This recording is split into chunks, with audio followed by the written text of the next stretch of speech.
Gloire à Dieu. Gloire à Dieu. Dites avec moi, j'ai la vie de Dieu en moi. J'ai sa nature et sa capacité. J'ai la foi de Dieu en moi. J'ai la vie de Dieu en moi. J'ai la vie de Dieu en moi. J'ai sa vie, sa nature et sa capacité. J'ai la vie de Dieu en moi. Une fois encore. J'ai la vie de Dieu en moi. J'ai la vie de Dieu en moi. J'ai sa vie, sa nature et sa capacité. J'ai la vie de Dieu en moi. J'ai la foi. J'ai la foi de Dieu en moi. J'ai la foi de Dieu en moi. J'ai sa vie, sa nature et sa capacité. J'ai la foi de Dieu en moi. J'ai l'esprit. J'ai l'esprit de Dieu en moi. J'ai l'esprit de Dieu en moi. J'ai sa vie, sa nature et sa capacité. J'ai l'esprit de Dieu en moi. J'ai la vie. J'ai la vie de Dieu en moi. J'ai la vie de Dieu en moi. J'ai sa vie, sa nature et sa capacité. J'ai la vie de Dieu en moi. J'ai la vie. J'ai la vie de Dieu en moi. J'ai la vie de Dieu en moi. J'ai sa vie, sa nature et sa capacité. J'ai la vie de Dieu en moi. Je suis en route. En Canaan, je suis en route. En Canaan, je suis en route. En Canaan, je suis en route. Gloire à Dieu, je suis en route. Je suis en route. Je suis en route. En Canaan, je suis en route.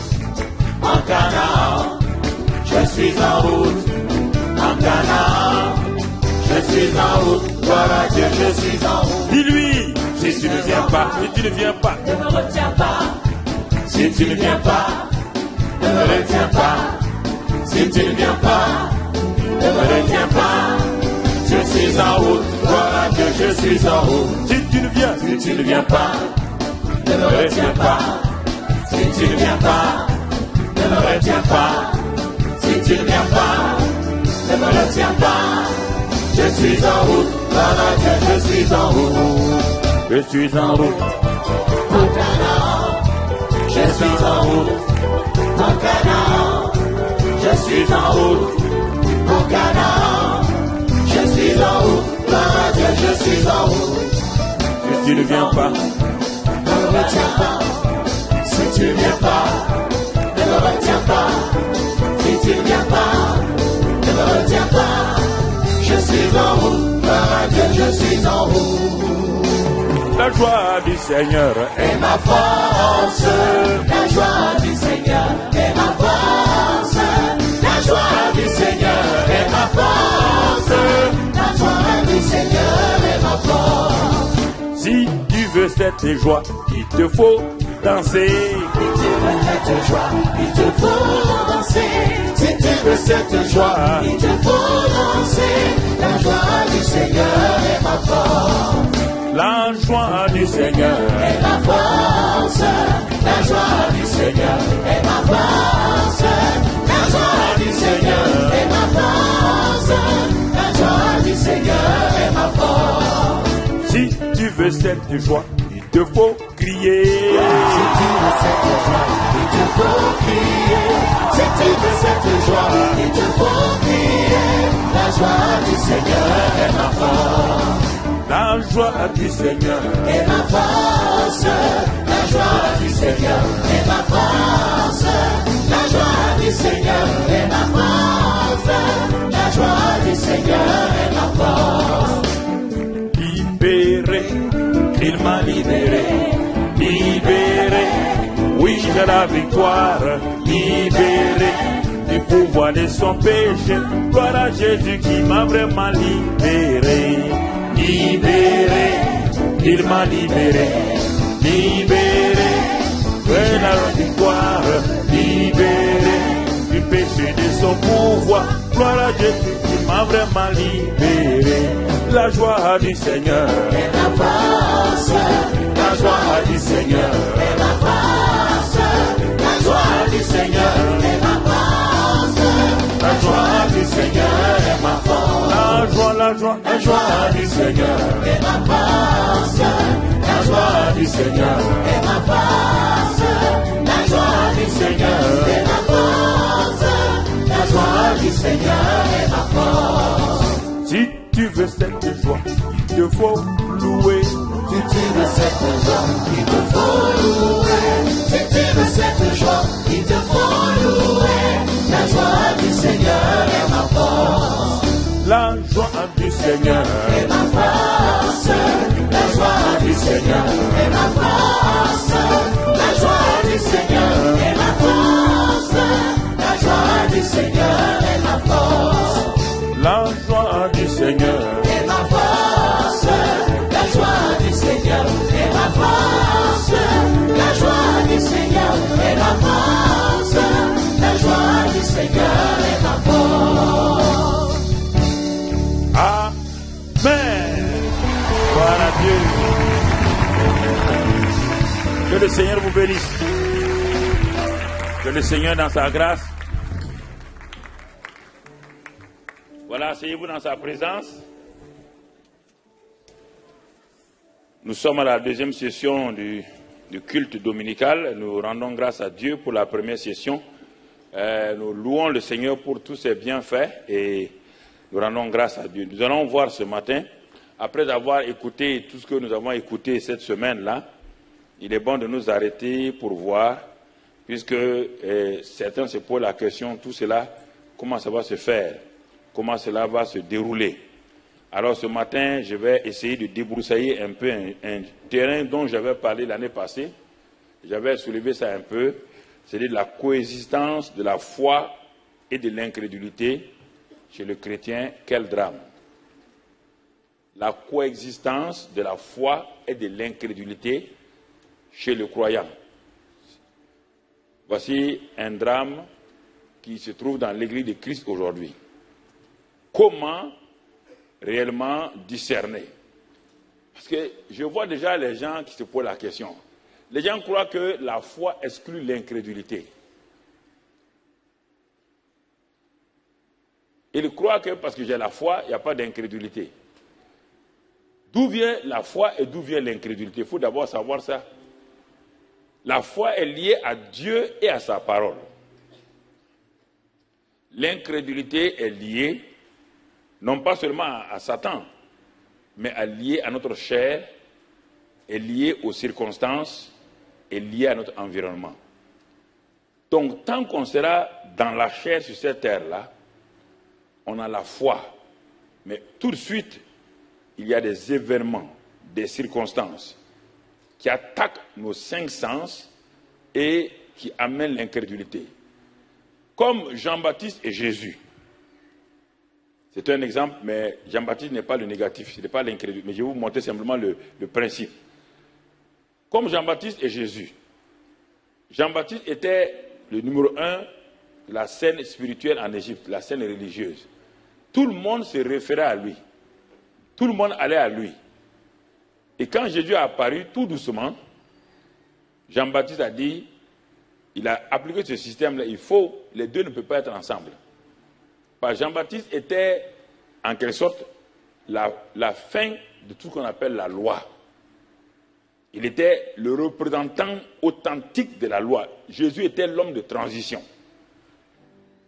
Il est né sous la loi, mais n'était pas la loi, parce qu'il est venu avec la grâce. Mais Jean-Baptiste, le prophète, était l'exemple même typique de la loi. Et quand la loi était là, et que la grâce est venue avec Jésus, la loi et la grâce, ensemble, ne peuvent pas aller. Donc il faut d'abord que la grâce domine la loi. Et même si la loi se manifestait, elle n'aura plus d'emprise sur les gens. Et c'est pourquoi Jean-Baptiste a dit, il faut qu'il croisse et que moi je diminue. Souvent, nous, dans la vie chrétienne, le mouvement de foi qui a été suscité dans les années 47 à 45 avec des grands hommes de Dieu comme les William Branham et les autres qui ont suivi plus tard, les Kenneth Hagin qui ont suivi et tout. Ce grand mouvement de la foi a été une très grande chose aux États-Unis, mais ça a fait des dégâts. Parce que la foi était liée à l'onction qui reposait sur ces hommes et en particulier ces évangélistes. Ils étaient environ 300 évangélistes aux États-Unis qui faisaient des merveilles, des choses extraordinaires qui étonnaient le monde entier. Et à cause de cette onction que Dieu avait donnée de façon souveraine, même il y a parmi eux, je suis allé jusqu'à Dallas, donc Christ pour les Nations, où se trouvent tous les documents, donc The Healing Voice, donc je suis allé voir là-bas, ils ont tous les documents depuis 1947 jusqu'à nos jours. Ils ont stocké, ils m'ont donné tout.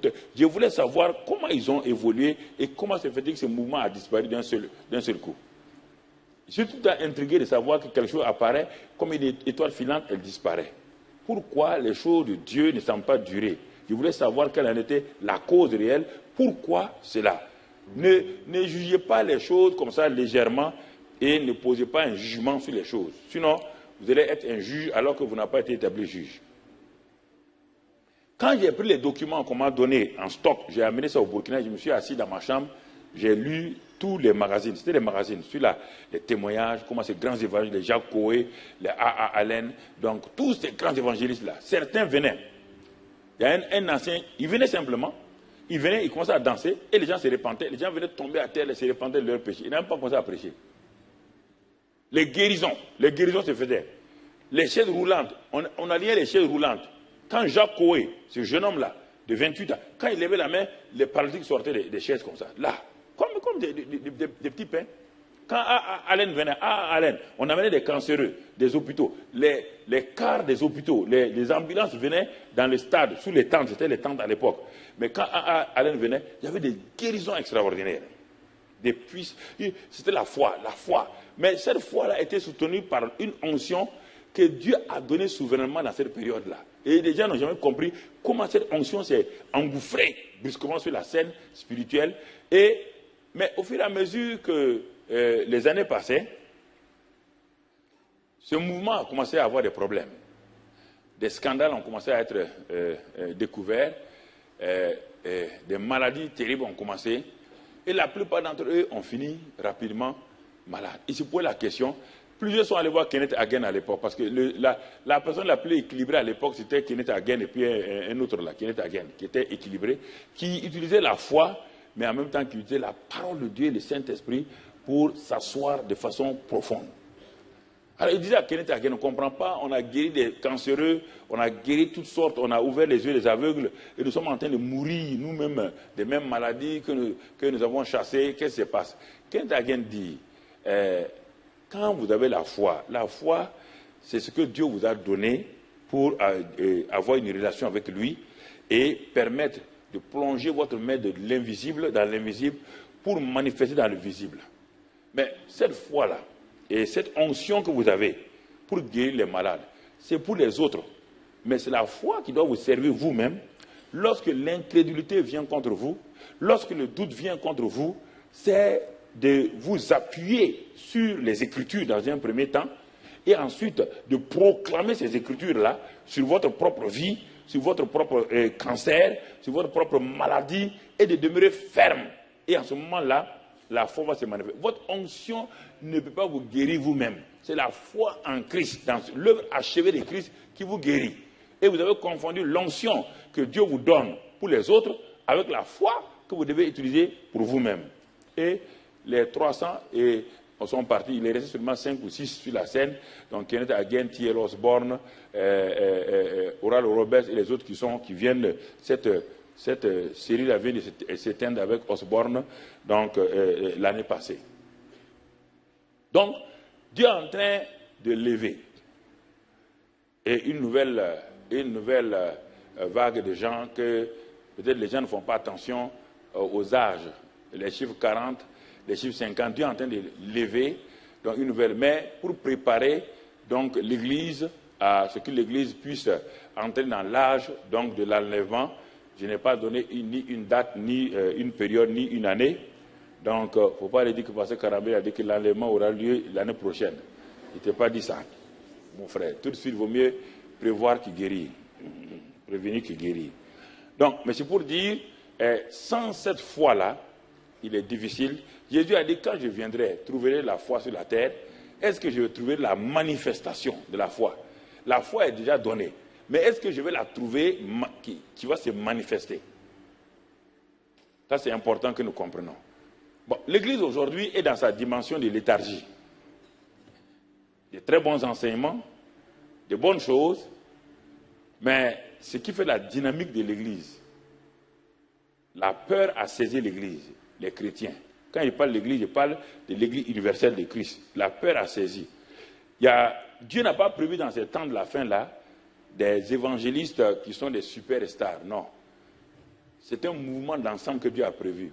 C'est une armée que Dieu a prévue. Dans cette armée, il doit avoir toutes sortes de gens. Il doit avoir des artilleurs, il doit avoir l'armée de l'air, il doit avoir toutes sortes de combattants.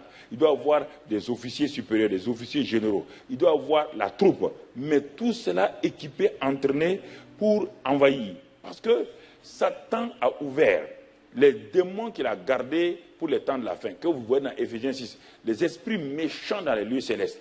Et actuellement, il fait des dégâts dans le milieu du monde, mais dans le milieu chrétien, il fait des dégâts parce que les chrétiens n'ont pas cette sagesse et intelligence de comprendre le monde spirituel. Tant qu'on ne comprend pas le monde spirituel, on est des chrétiens, on va à l'église, on ne voit que la vie de l'église, mais on ne voit pas le monde spirituel. L'église est simplement l'instrument d'un monde qu'on appelle le royaume des cieux.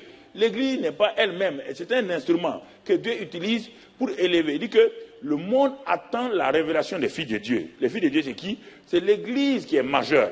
L'église qui est composée des enfants ouyos, qui sont prêts à tirer les népios de leur situation, les entraîner avec eux. C'est pourquoi Éphésiens 4, on dit, il a donné les hommes là, les apôtres et autres. Ce n'est pas pour faire les ministères. Il dit c'est pour l'équipement, le perfectionnement. Perfectionnement veut dire quoi? Pas rendu sans péché. Non, la maturation du peuple de Dieu en vue de l'œuvre du ministère. Pas que les apôtres vont faire. Non, que l'Église doit faire.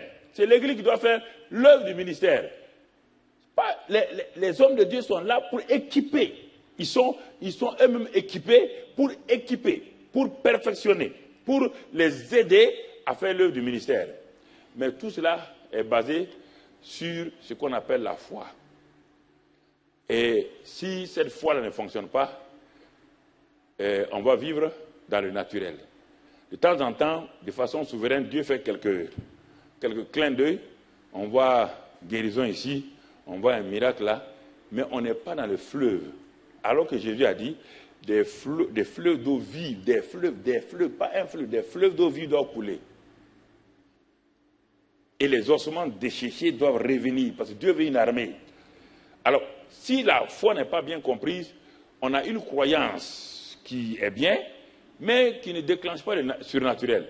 Le surnaturel est déclenché par la foi. Et la foi est surnaturelle. La foi n'est pas un élément naturel. Ce n'est pas une adhésion à une vérité. Ce n'est pas acceptation d'une vérité. La foi est surnaturelle. Elle a pour objet, donc, Christ. Elle a pour source Christ.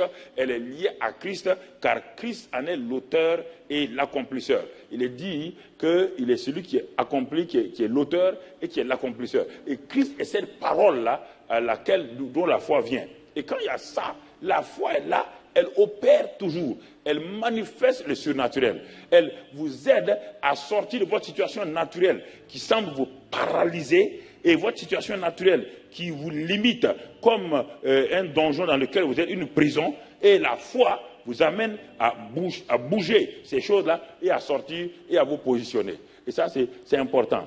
Et c'est pourquoi il est bon qu'on comprenne aussi l'incrédulité, parce que très souvent, les gens croient que quand on dit que tu es incrédule, là, ils sont fâchés. Non. L'incrédulité n'est pas un état définitif, mais c'est un état ponctuel qui se manifeste lorsque la foi qui t'a été donnée là, tu veux l'exercer, mais Satan va faire des choses, ou le monde va faire des choses qui vont t'amener à bloquer ta foi. Et c'est ce que nous allons voir ce matin.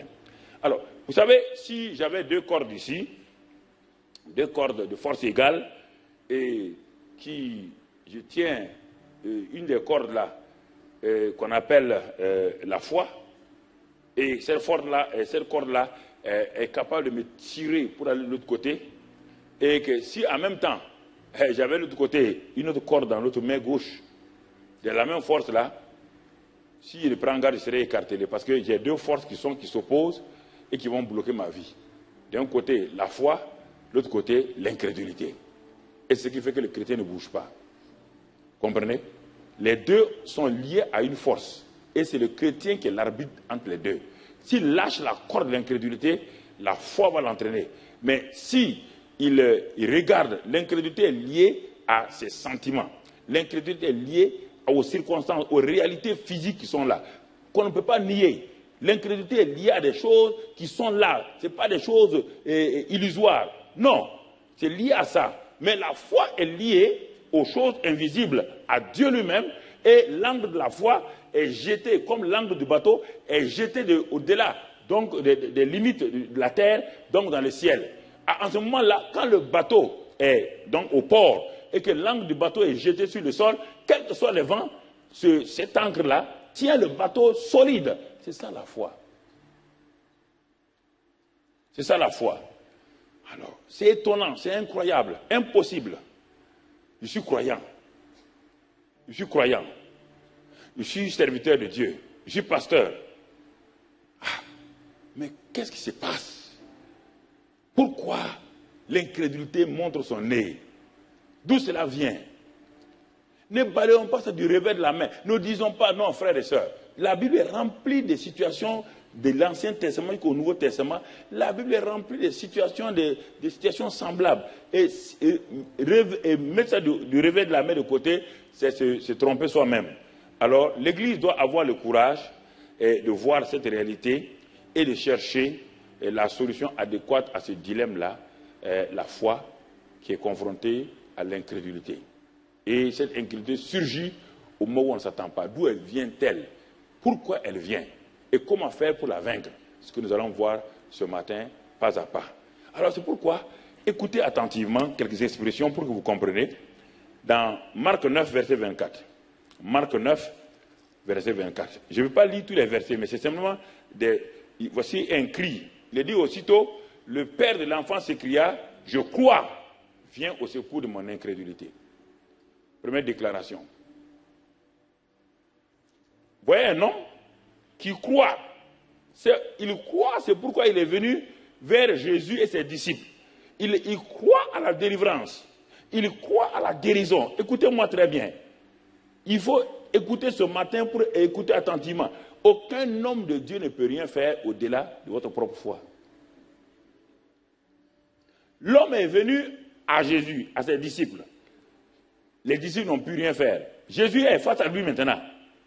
Même la personne de Jésus qui est face à lui, l'homme dit, ah, voilà, il décrit sa situation naturellement. Et Jésus lui parle. Il dit, mais tout est possible à celui qui croit. L'homme, il dit, ah, ok. Il dit, ben, ok. Ah, je comprends. Je crois. Mais quand il dit, je crois, mais pourquoi ajoute-t-il, viens au secours de mon incrédulité?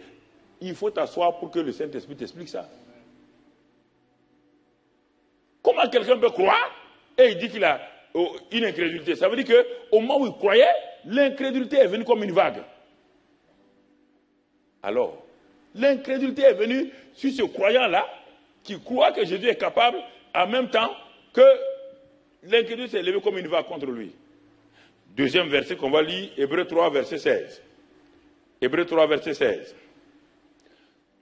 Qui furent en effet ceux qui se révoltèrent après avoir entendu la parole, sinon tous ceux qui étaient sortis d'Égypte sous la conduite de Moïse. Et ensuite, et au verset 19. Aussi voyons-nous qu'ils purent y entrer à cause de leur incrédulité. Deuxième exemple, pour vous montrer que depuis l'Ancien Testament jusqu'au Nouveau Testament, on voit ça.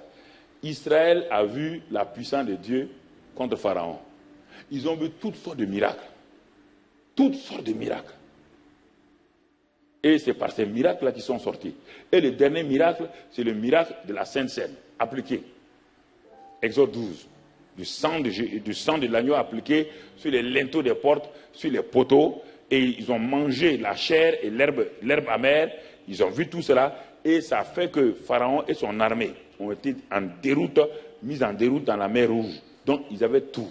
Mais alors comment des gens qui ont vu tant de miracles, et qui voient la présence de Dieu au-dessus d'eux, qui voient le pain du ciel descendre, qui voient l'eau sortir du rocher, qui ont vu la guérison du serpent, les serpents qui les ont mordus, ils ont vu, en regardant simplement la perche là, qui est le symbole de la croix, ils ont été guéris instantanément. Comment des gens qui ont vu tant de miracles ne sont pas rentrés dans la terre promise dans leur héritage? Pourquoi ne sont-ils pas rentrés? Je vais vous laisser ça pour réflexion, pour que vous rentrez en vous-même. Pourquoi, malgré tout ce qu'on a dit toute cette semaine-là, ça va t'aider à balayer, à nettoyer, à purifier des choses encore que tu ne saisis pas. Ils ne purent pas entrer. Ils ont vu des miracles et des miracles. Et la Bible dit, à cause de leur incrédulité, comment des croyants qui ont cru, qui ont marché, et en même temps ils ont l'incrédulité. Troisième exemple, Romains 4, verset 18. Tout ça, c'est pour t'interpeller et que tu comprennes. Romains 4, verset 18. Espérant, ça c'est, on a vu ça avec Abraham hier, mais on le reprend sous notre forme. Abraham a espéré contre toute espérance, il crut. Vous entendez? Il a tellement espéré qu'il a passé de l'espérance, il a cru. Donc il est passé de l'espérance, il a cru maintenant. Et quand il a cru, en sorte qu'il devint père d'un grand nombre de nations, selon ce qui lui avait été dit, telle sera ta postérité. Donc Abraham a espéré, premier verbe, il a espéré. De l'espérance, il est passé à la croyance. La croyance, le verset 20 maintenant, verset 20, il ne douta point. Vous entendez? Il a espéré, il a cru. Mais, qu'est-ce qui s'est passé? Il ne douta point par incrédulité au sujet de la promesse de Dieu, mais il fut fortifié par la foi, donnant gloire à Dieu. On voit dans le même verset le doute, incrédulité et foi. Alors, on voit l'apparition de ces trois mots-là. Mais s'ils étaient opposés, si le fait d'avoir la foi, l'incrédulité disparaissait, pourquoi on parle d'incrédulité ici? Qu'est-ce qui a fait mettre au dehors le doute et l'incrédulité? Il dit qu'il fut fortifié par la foi, donnant gloire à Dieu. Il a constaté que son corps était déjà usé. Il a constaté que le sang de Sarah était là. Mais il a commencé à espérer. Il a commencé à espérer. Et quand il a continué à espérer, il crut à la promesse de Dieu. Et dans cette croyance-là maintenant, quand il veut évoluer, il se rend compte que de tous les côtés, l'incrédulité et le doute sont en train de venir. Qu'est-ce qu'il a fait? Il a commencé à se fortifier par sa foi. Donc il a mis la foi en marche. Ah, il aurait pu s'arrêter pour dire, mais Seigneur, mais tu ne comprends pas, je crois. Mais pourquoi il y a l'incrédulité qui vient? Pourquoi le doute vient? Pourquoi? Pourquoi ça vient? Pourquoi ça vient?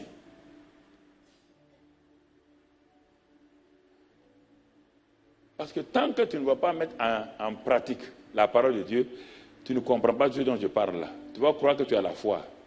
Tu as la foi, c'est vrai. Parce que c'est un don. Romains 12, 3, la mesure de foi a été donnée à chacun. Jude 1, verset 3, la foi a été communiquée au Saint une fois pour toutes. C'est un don, tu as ça. Mais tu as ça, mais pourquoi ça ne marche pas? C'est quand tu rentres dans la pratique que tu vas comprendre ce que je te dis là. Sinon, si tu analyses comme ça là, tu ne comprends pas ce que je te dis. Tu vas t'asseoir, dire oui, j'ai la foi. Oui, tu as la foi.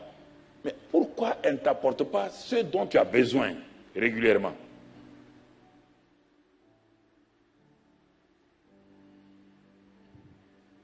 Il espéra, il crut.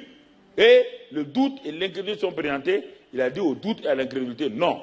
Je continue à croire et j'utilise ma foi pour vous bloquer. Il a utilisé sa foi pour crucifier le doute et l'incrédulité. Comment ça se fait? Quel est cet exercice-là? Comment je peux utiliser ma foi pour dire à mon doute et à mon incrédulité de partir? Toute la question du christianisme, la victoire du chrétien est là. C'est pourquoi quand tu lis Hébreux 11 là, tu vas voir, par la foi, ils ont fait ça. Par la foi, il a construit un bateau. Par la foi, il a construit un bateau. Quand tout le monde venait se moquer de Noé, quand tout le monde se posait la question, Noé, pourquoi tu construis un bateau? Il dit, mais le bateau là va flotter sur l'eau. Il n'a jamais plu encore. Où est l'eau, Noé? Noé dit, non, je ne comprends pas. Dieu m'a dit de bâtir un bateau. Pour faire quoi? Pour sauver les gens. Parce que l'eau va venir du ciel. Les gens ont dit, il n'y a pas d'eau dans le ciel.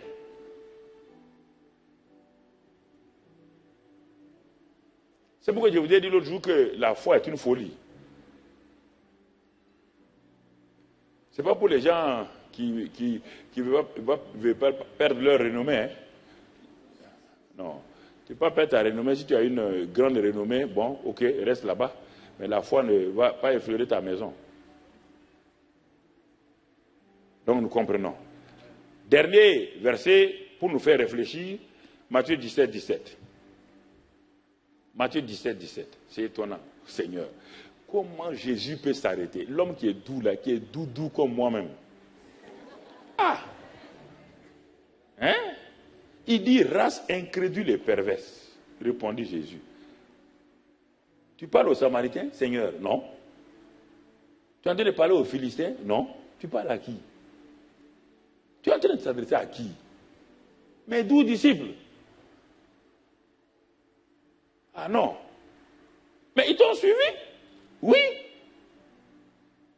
Ils ont tout quitté pour te suivre? Oui.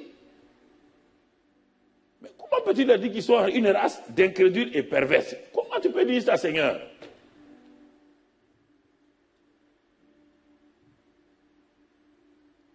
C'est pas méchant. Non. Il est en train d'attirer votre attention sur quelque chose. Donc, ces 4 versets-là, si vous allez en retraite avec ces 4 versets-là, et que vous vous placez devant le Seigneur, il va vous dire votre vie, ce qu'il y a. Exactement les problèmes, ce que vous croyez croire là. Vous allez vous rendre compte que ce n'est pas ça. Ça, c'est des versets avec lesquels on rentre dans un temps de retraite. On s'en va loin. On part se cacher et on ouvre la Bible, son cahier, et on commence à étudier ces versets et on commence à prier. Seigneur, est-ce que cela ressemble, ces 4 cas-là? Est-ce que je suis dans ces 4 cas-là? Et si je suis là-dedans, comment m'en sortir? On ne s'en sort pas une fois pour toutes. C'est les combats continuels et journaliers. C'est ça qui fait que les gens abandonnent. C'est un combat. C'est pourquoi Paul dit que lui a gagné le combat de la foi. On n'a pas dit contre les démons. Le combat de la foi n'est pas contre les démons. Non, mon ami. Le combat de la foi est contre toi-même. C'est toi-même. Il dit, j'ai combattu le bon combat, j'ai achevé là. Vous entendez tout dans le jeu, non? J'ai achevé la course. Ça veut dire qu'il y a une course à courir. Et dans cette course-là, il y avait un couloir. Il n'a pas regardé le couloir de Pierre. Il n'a pas regardé le couloir de Jean. Il n'a pas regardé le couloir de Barnabas. Barnabas a été ton mentor. Mais non, quand tu commences la course, à un moment donné, tu as un mentor. Ça, avant d'être dans votre couloir. Le mentor t'entraîne. Le mentor, mais les jours que tu commences, tu te mets sur les straponteurs, on dit, pang! Maintenant, chacun court sa course. Chacun court sa course. Et tu ne regardes pas le voisin. Paul dit, moi j'ai couru. Il n'a pas dit, nous avons couru avec Barnabas. Il dit, j'ai couru ma course. J'ai achevé la course et la couronne m'est réservée. Comment quelqu'un peut s'asseoir sur la terre et dire à Dieu, tu ne peux pas faire autrement que de garder la couronne là pour moi? C'est comme ça qu'un chrétien termine sa vie. Quand il termine sa vie, il dit au revoir à sa famille, il sait, il dit maintenant, je m'en vais. Mais il termine sa vie, il dit, priez pour moi, hein, continuez à prier. On va prier quoi? Continuez à prier quoi? Tu vas aller où? Nous, on ne sait pas.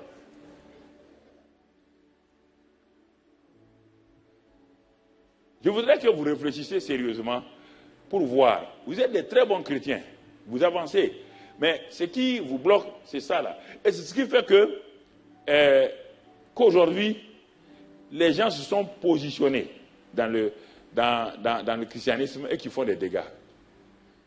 Ils sont positionnés comme des gens qui ont la foi pour aider le peuple de Dieu. Ça ne marche pas. Personne ne peut remplacer votre foi. La femme, son mari ne peut pas remplacer sa foi, et l'homme, sa femme ne peut pas remplacer sa foi. Mais les deux peuvent s'entraider. Les deux peuvent s'entraider, d'accord. Parce que si un chasse 1000, deux chassent combien? Voilà. Mais il faut que d'abord, si on dit 2, ça veut dire que chacun doit venir à sa foi, oui ou non. Mais si toi tu viens avec 0, 0, 1 plus 1 égale quoi? Il égale 1. Donc on va s'agir tout en combien? 1000. Pas 2000, pas 10 000.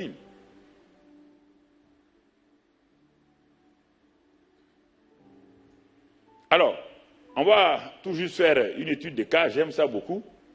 C'est une déformation de marketing. Étude de cas. On va retourner dans Matthieu 17.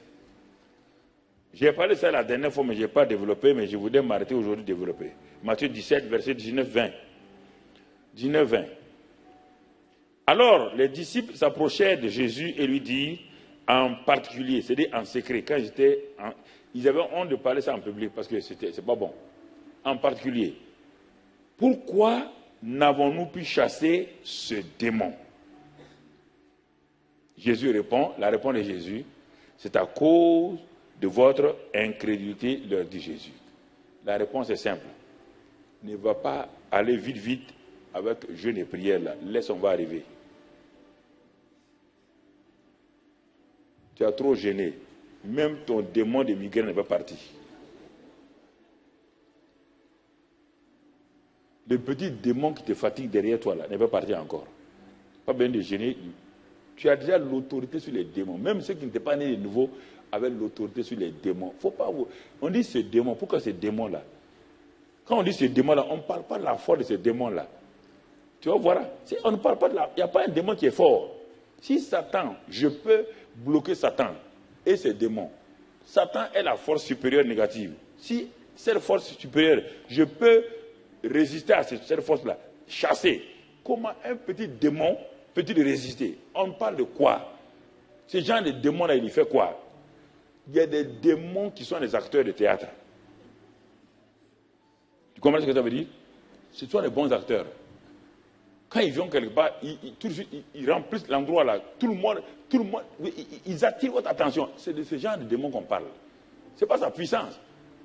C'est-à-dire qu'il est tellement théâtral, il est tellement chaud qu'il crée des situations que tout le monde... tout le monde a peur. C'est ça, de ça qu'on parle. Tu vas le voir tout à l'heure quand on va le détailler. C'est des situations des symptômes. Tu t'en vas, tu t'assois sur le docteur, il prend votre tension, il ne dit rien, silence. Docteur, c'est quoi combien ma tension? Il dit, on va voir. Hein. Tu regardes son visage. Tu dis, ah bon? Je suis près de la mort ou quoi? Tout de suite, plus tu fais ça, plus ta tension fait quoi? Elle monte encore. Si le docteur reprend encore, il dit, ah non, bon, on va voir, couchez-vous. C'est de ça qu'on parle ici. On ne parle pas de quelqu'un qui est puissant.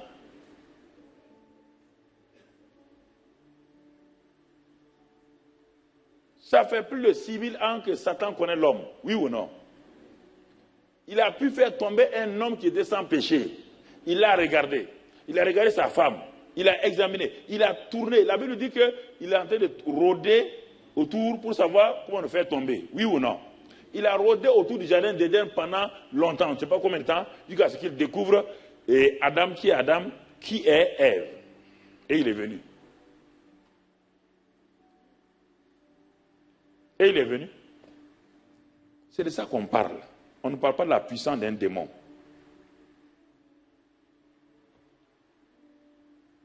Pas le démon fait que vous-même vous vous terrassez. Vous-même vous tombez.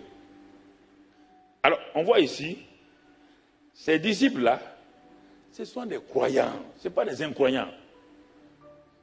Ils croient déjà, ils croient, c'est pourquoi ici on les appelle disciples.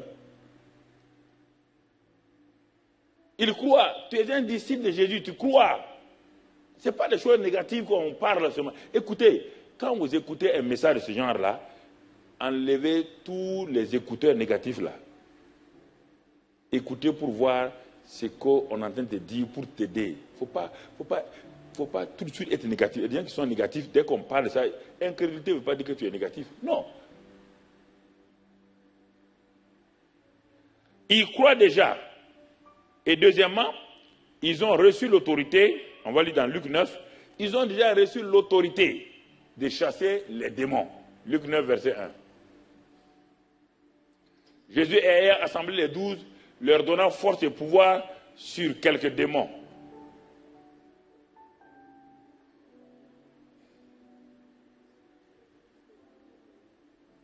sur quelques démons. Il faut réagir tout le temps. Parce qu'il faut que vous réagissez pour qu'on sache si vous comprenez. Vous êtes assis bogo comme ça, peut-être vous pensez à... Non, là, je préfère vous parler clairement. Vous êtes assis comme ça, on dirait... Ce n'est pas une conférence de presse, hein. C'est interactif là. Surtout avec la puissance de guérir les. Donc ça veut dire que ces gens qui disent là, pourquoi on n'a pas pu chasser ce démon là, ils ont déjà chassé quoi? Ils ont déjà chassé des... C'est la première fois? Marc 6, lisons Marc 6, verset 12. Marc 6, verset 12. Ils partirent et ils prêchaient la repentance. La suite. Ils chassaient beaucoup de démons et ils soignaient d'huile beaucoup de malades et les guérissaient. Ils ont déjà chassé des démons. Ils ont déjà chassé des démons. Ce sont des croyants. Ils ont déjà expérimenté. Ce n'est pas tous les jours que l'incrédulité se passe chez toi. Mais la plupart du temps, quand il vient là, que fais-tu? C'est de ça qu'on veut parler. On n'a pas dit que tu es nul. Non. On dit que tu opères déjà. Mais tu es insatisfait. Il n'y a pas de satisfaction. Tu es frustré parce que les problèmes majeurs, les besoins majeurs ne sont pas exaucés. C'est de ça que je parle ce matin. Tu as déjà eu des résultats dans ta vie, dans ton ministère ou dans ta famille. Tu as déjà eu des résultats. Mais il y a quelque chose qui ne va pas. C'est-à-dire que les plus grands problèmes de ta vie ne sont pas résolus. Et c'est ça qui fait la victoire sur le péché, la victoire sur les démons, la victoire sur les malédictions qui sont autour de toi. Tu as prié, je n'ai rien. C'est ça qui fait que tu baisses les bras. Et c'est de ça que je vais simplement te parler ce matin pour que tu saisisses. Ah, mais je ne comprenais pas que c'était comme ça. Parce que tout de suite, les gens ont développé toutes sortes de démons. Je suis allé à Chicago il y a plusieurs années. Ça fait 15 ou 16 ans, je suis allé à Chicago. Un moment pour chez un homme de Dieu qui fait la délivrance. Je suis allé dans leur église. Quand je suis rentré, on s'est assis. Ils ont mis des seaux partout. Ça c'est un. On s'est assis. Mais il avait écrit des livres à l'époque. Mais le nombre de démons là, toute chose avait un démon. Tout problème avait un démon. Il y a 20 ans, on croyait à ça aussi. Démon de cigarettes, démon de bonbons, axe, bon, tout. C'est-à-dire que leur église là, tout est démon. Et lui-même, quand je suis arrivé quand même, je me suis dit, ah, l'homme doit avoir des problèmes. Lui-même, il était assis, tellement il est gros, il ne peut pas bouger. Mais comment il va délivrer les gens? Lui-même, et il regarde comment il est. Il ne peut pas bouger. Ce qu'il vous dit, il est dans un grand fauteuil là, couché là-dedans, parce qu'il est tellement gros, il ne peut pas bouger. Moi, il dit, ah, il y a un problème ici. Ah, je ne suis pas bête, hein, il y a un problème ici. Parce que si on vient, je voulais voir qu'est-ce que la délivrance, parce qu'il avait écrit des livres partout, il avait envoyé partout, toutes sortes de livres. Je suis allé pour voir. Moi, je suis curieux comme ça. Mais quand je suis rentré, j'ai vu le monsieur là, il dit bon. Et puis il dit maintenant, il nous dit de vomir. Tout le monde avait un seau, mon frère. Il dit maintenant, on vous dit, d'abord on vous distribue des bonbons, parce qu'il y a tellement de gens qui vomissent des choucroutes, donc c'est terrible. Donc on vous distribue des bonbons, vous sucez ça, pour avoir une bonne haleine et tout. Ah, il dit mais ça c'est quelle technique? Est-ce que les démons là, c'est les bonbons qui vont les chasser? J'étais assis au milieu là, j'étais assis de l'autre côté. Ils m'ont donné un seau. Ah, on a donné un seau à tout le monde. J'ai pris le seau. Quand il commence à prêcher, à prier, mon frère, il prie. Il est couché, il prie. Il dit maintenant les démons vont sortir. Les démons vont sortir. Ils vont sortir. Commencez à les vomir. Mon frère, je n'ai pas envie de vomir. Mais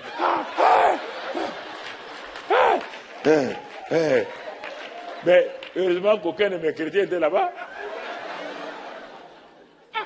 Bon, mais pasteur, toi tu changes les démons au Burkina, tu guéris les malades et tu te fais manipuler comme ça, pareil. Ah, mais donc tu n'es pas équilibré. Il y a des choses qu'on ne peut pas dire aux gens parce qu'il faut se taire.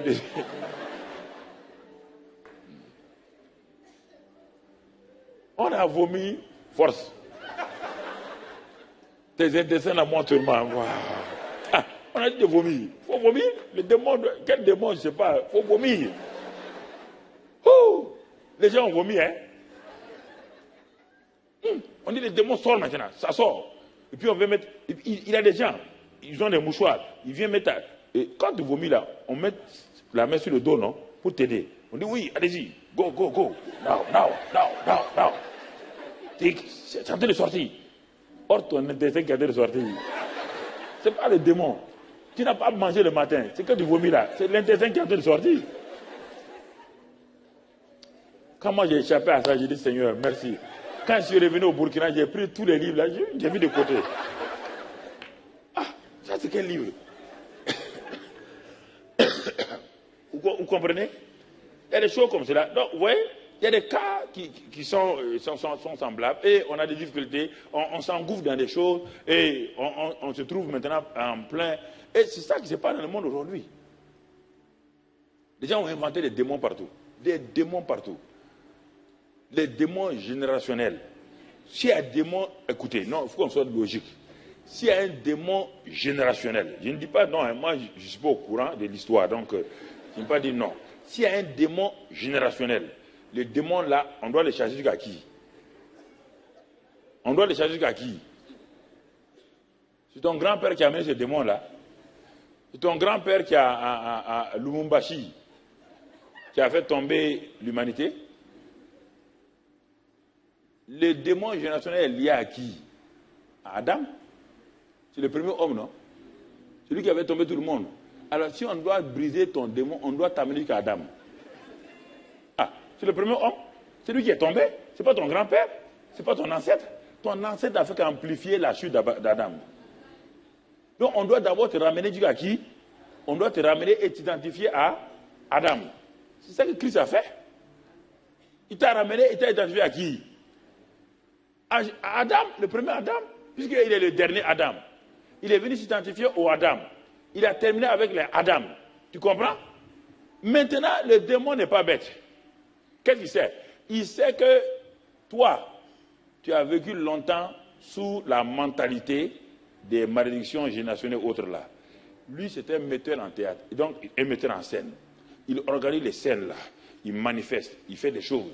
Et tu crois toujours que c'est ta grand-mère, et comme tu aimes les rêves, il te montre un serpent avec la tête de grand-maman. Et grand-maman sort la langue. Ah! Ouais! Je vous ai dit que c'est ma grand-mère qui est contre moi. Je n'ai pas dit que c'est faux, hein. Ne me dites pas, non, je ne veux pas, non, ça peut être réel. Mais réel dans quel monde? Dans le monde satanique. Dans le monde satanique. Puisque tu crois ça. N'oubliez pas que ce que je vous dis, on a tous cru à ça pendant longtemps. On a prêché ça, on a fait toutes sortes de délivrances, mon frère. Effectivement, les délivrances, on a vu parfois des crapauds sortis des corps des femmes. Des crapauds. Des serpents sortis, fip, partis. Ah, mon frère, on ne sait pas où il est rentré, mais je ne sais pas, en tout cas, il est sorti en tout cas. On a vu ces choses-là. Mais quand on te braqué sur ça uniquement, on n'a pas de joie. On n'a pas de joie. Et puis quelqu'un est venu un jour, il nous a dit que lui, il était ancien premier ministre de Satan. Ancien premier ministre de Satan. Moi, j'ai douté quand même à ça. Non, je me suis dit, ah non, il faut être intelligent parfois. Il faut être intelligent. Si il était ancien premier ministre de Satan. Moi, je suis dans la Bible, je n'ai pas vu Satan un gouvernement premier ministre. Et s'il a été premier ministre de Satan, où est l'ancien premier ministre de Satan alors? Si Satan prend un homme qui est mortel comme ça, là, il fait premier ministre, ça veut dire qu'il y avait eu un ancien premier ministre. C'était qui? Si Satan est un premier ministre, ça peut être un homme, ça peut être qu'un ange déchu, oui ou non? Est-ce que Satan va attendre la naissance de cet homme-là pour faire de lui premier ministre? Et pendant tout le temps, avant que l'homme le naisse, là, il avait quel premier ministre? Il y a des choses logiques là. Mais non, il est venu que lui, il était avec Satan, premier ministre, il connaît tous les secrets, tout. Il a invité les gens à la maison du peuple de Ouara. Et une maison qui contient 5000 personnes, les chrétiens sont allés s'engouffrer là-bas. J'ai dit à nos chrétiens à l'époque, ça fait 15-20 ans, j'ai dit à nos chrétiens, moi je ne vous défends pas de partir, mais ceux qui sont mûrs peuvent aller et s'en venir. Mais ceux qui ne sont pas mûrs là, vaut mieux. Mais comme les gens sont curieux, ils veulent entendre tout le temps les histoires sur Satan, comment on rentre sous la mer, comment on sort. Je ne sais pas pourquoi les chrétiens aiment ça. Vous voulez rentrer sous la mer? Ils sont allés et le monsieur a raconté. Et il a raconté comment ils rentrent dans les chats, comment ils rentrent dans les souris, comment ils rentrent dans les chiens, comment ils sortent, ils font tout ça, les chiens, les chats. Quand les gens ont fini, ils sont allés chez eux. Quand ils ont trouvé leur chat, au nom de Jésus, au nom de Jésus. Quand ils sont arrivés, les chiens ont l'habitude de vous accueillir en faisant quoi? En aboyant. Ils arrivent avec leur voiture, les chiens font au nom de Jésus, au nom de Jésus. Mais tout le monde était troublé. Ils ont commencé à venir un à un, des pasteurs. Il faut nous délivrer. Vous dites, moi, je ne vous ai pas lié, il faut vous délivrer. Je vous ai dit de ne pas aller. Vous avez cru que nous, on n'a pas la puissance. Moi, je n'étais pas planton de Satan, appelé pour un premier ministre. Non, mais si vous ne croyez pas, allez-y. Il dit, vous voyez cet homme-là, il va disparaître. Il a disparu. C'était des scandales. Des scandales partout. Et il raconte des histoires. Quand je partais en Suisse, il n'y a pas très longtemps, il y a un monsieur qui était là-bas d'un pays là. Il dit à tout le monde qui me connaît que c'est avec moi qu'il a construit le ministère, qui fait la délivrance et tout. En Suisse, les gens couraient partout. Ah, il y a un des filles de Canabrie qui est là. Il a écrit un livre sur la sorcellerie, la magie. Mais quelqu'un lui a dit, le pasteur Canabrie est en train de venir en Suisse. Il dit, ah bon? Il vient où? Il vient quand? On a donné la date. Avant que j'arrive, il dit que Dieu l'a envoyé en Angleterre. Il est parti en Angleterre. Quand je suis arrivé, les gens sont amenés le livre. Il a dit, mais voilà ton fils. Il dit, mon qui? Mon fils, lui, là. Ah, il a dit qu'il te connaît, que c'est toi qui... Il dit, ok, tout le monde me connaît comme ça. Tout le monde... C'est ça. Écoutez, je vous dis ça parce que votre mentalité, là, Satan aime ça. S'il arrive à mettre ça en chose, vous allez croire n'importe quoi. N'importe quoi. Et il va vous manipuler pendant des années. Il va vous dire que c'est votre femme qui est à côté de vous là qui est sorcière. Et vous commencez à douter d'elle. C'est ça la stratégie de Satan. Donc, bon, on n'a pas de temps, il faudra que j'ai déjà... Oh! Bon, ok. J'ai encore 10-15. Ok. Alors, ici, même les 70 qui sont allés ont chassé les démons. Oui ou non? Quand ils sont venus, ils ont dit, Seigneur, en ton nom, les démons nous sont soumis. Même, ils sont pas parmi les 12, hein. Les 70 qui sont des laïcs, là, ils ont dit, les démons nous sont soumis en ton nom. Retenons la réponse de Jésus à cause de votre incrédulité. Retenons ça. À cause de mon incrédulité. Alors, qu'est-ce que l'incrédulité? J'ai déjà la foi. Romains 12, 3. On ne va pas le lire. J'ai déjà la foi. C'est ça qui a fait que je suis devenu chrétien. J'ai la foi. Cette mesure de foi a été donnée à chacun. Jude 1, 3. La foi a été transmise au Saint une fois pour toutes. Donc, ces deux versets me suffisent largement. J'ai la mesure de foi et la foi dont j'ai besoin là a été transmise au Saint une fois pour toutes. Alors, nous allons voir maintenant les trois principales sources d'incrédulité. Les trois principales sources d'incrédulité. La première source d'incrédulité, toujours, et c'est au niveau donc du monde. Ça, c'est l'incrédulité primaire. C'est-à-dire qu'elle vient du fait que tu n'es même pas encore chrétien. Elle est liée à quoi? Elle est liée à l'ignorance que tu as de Dieu et de sa parole. Tout le monde commence là-bas. Tout le monde commence dans une incrédulité notoire. Ça, c'est l'incrédulité primaire, qui est liée à l'ignorance de Dieu et de la parole. Et pour sortir de cette incrédulité-là, il faut que quelqu'un me prêche la parole. Nous étions tous incrédules dans ce monde-là, ne connaissant pas Dieu. Il a fallu que quelqu'un nous prêche la parole un jour, que quelqu'un nous envoie la parole. Et la parole est venue nous trouver dans notre ignorance, et la parole nous a éclairés, et la parole nous a donné la foi. La foi vient de ce qu'on entend, et ce qu'on entend vient de la parole de Christ. Ça, c'est le premier niveau primaire de l'incrédulité. Et quand on est sorti de cette incrédulité, on est devenu des croyants. Donc l'incrédulité primaire ne concerne pas le chrétien, ça concerne d'abord celui qui ne connaît même pas du tout Dieu. Mais si le chrétien qui est sorti de cette incrédulité-là ne prend pas sur lui l'engagement de méditer la parole de Dieu là, il ne sera pas un incrédule notoire, mais il ne sera pas loin de ça. C'est par la parole de Dieu que votre foi, l'information que vous avez sur du logos et du graphos, cette information va vous aider à sortir de l'ignorance. Dieu dit, mon peuple périt par manque de connaissance. Donc, le premier incrédule, c'est le païen. Il a reçu la parole. Il est devenu peuple de Dieu. Mais il n'étudie pas, il ne médite pas la parole de Dieu pour que maintenant, il soit quelqu'un qui soit bien instruit pour opérer. Il continue à écouter les messages seulement des pasteurs. Il continue à aller à l'église et il n'a pas de relation avec la Bible. Alors mon frère, ça sois sûr, tu n'iras pas loin. Ça, je te le dis clairement, tu n'iras pas loin. Quelqu'un qui ne médite pas la parole de jour et nuit, Dieu a dit à Josué, jour et nuit. Si tu ne lis que ta Bible de temps en temps, mon frère, sois sûr, ce n'est pas une prophétie, tu ne peux pas vaincre, jamais. Personne ne priera pour toi, tu vas vaincre. Ça n'existe pas. Ne te laisse pas tromper. Hein. Qui va le faire?